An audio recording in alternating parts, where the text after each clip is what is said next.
Welcome to this explainer. If you've ever interacted with a digital product and felt either a sense of seamless absolute joy or, well, utter baffling frustration, you'll know exactly what we're going to unpack today. We are looking at the foundational showdown of digital product creation, UX versus UI. Okay, let's dive into this core contrast right off the bat. On one side, we have UX, which is all about how it works. And on the other side, we have UI, which is all about how it looks. Now, it's incredibly easy to blur these two together, mostly because they almost always exist side by side in the design world. But they actually answer fundamentally different questions. One dictates the raw functionality, while the other is dedicated entirely to the aesthetics. Section 1. Defining UX and UI, the core concepts. Let's break these down. So user experience, or UX, is strictly about the mechanics.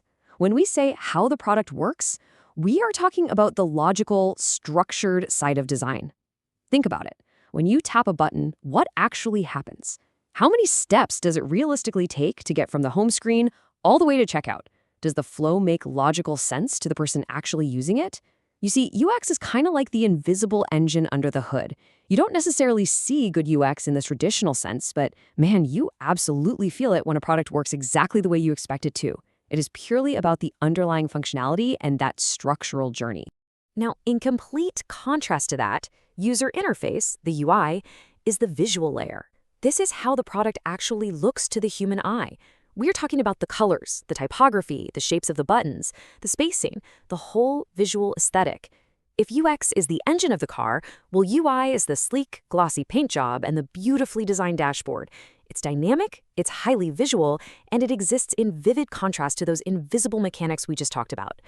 Section 2. The real-world conflict. The beautiful, confusing app. Picture this visceral, everyday frustration. And I know we've all been here. You download a stunning new app, the colors absolutely pop, the animations are buttery smooth, but then you try to actually use the thing. You spend 5 minutes just trying to find the back button, or worse, you get trapped in this endless loop trying to simply update your password. The navigation is a total maze. You are literally looking at a visual masterpiece, but you just cannot figure out how to simply make it function. So the crucial point is, this exact scenario perfectly diagnoses the clash between our concepts. You're experiencing brilliant UI, but terrible UX. The designers completely nailed the visual aesthetics, but they fundamentally failed on the logical structure. It really proves that you can wildly succeed in one discipline while completely face-planting in the other. It's a brilliant, real-world reminder of why separating these two ideas is so absolutely critical.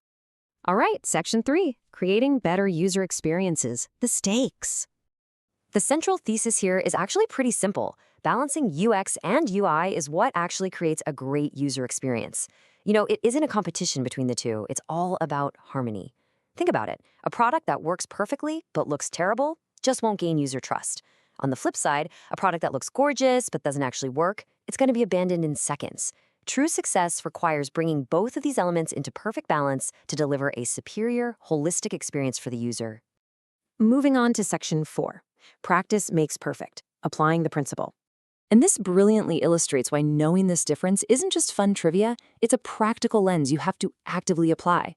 Next time you open an app or browse a website, try to mentally separate the two. Ask yourself, is this interface stunning but hiding the search bar? Or maybe it loads incredibly fast but uses a font that's literally impossible to read. And more importantly, bring this mindset into your own design work. Always, always ask, am I solving for how this works right now, or am I solving for how it looks? I want to leave you with this final provocative thought. Think about the apps you open every single day, the ones you absolutely love. Do they succeed because they have somehow mastered both how they work and how they look? The next time you unlock your screen, I want you to look at your digital world through this new lens. Are you loving the engine, the paint job, or the perfect harmony of both? Thank you so much for joining me for this explainer, and hey, happy analyzing.